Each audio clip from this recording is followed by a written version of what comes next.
Habari zenu. PS wetu wa Correctional Service of Prisons, retired Brigadier John Warioba, Deputy Governor, mbunge wa Mwea,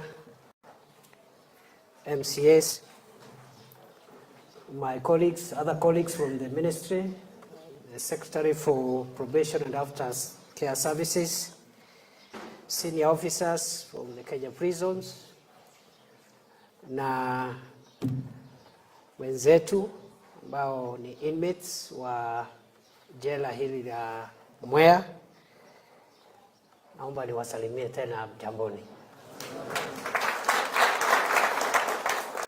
Nimefurahi kufika hapa siku ya leo, na niko hapa kwa niaba ya serikali ya Kenya,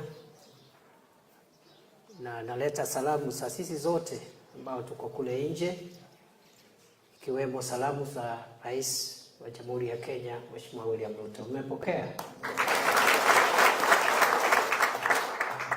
Nimemwambia nitakuja hapa, akaniambia nikifika hapa niwasalimie officers wetu wote na inmates wale wako hapa, prisoners, remandees wote, staff. Niwaambie ya kwamba serikali ambayo anaongoza itachukua swala la marekebisho na uboreshaji wa vifaa na mandhari ya magereza kama kipaumbele. The government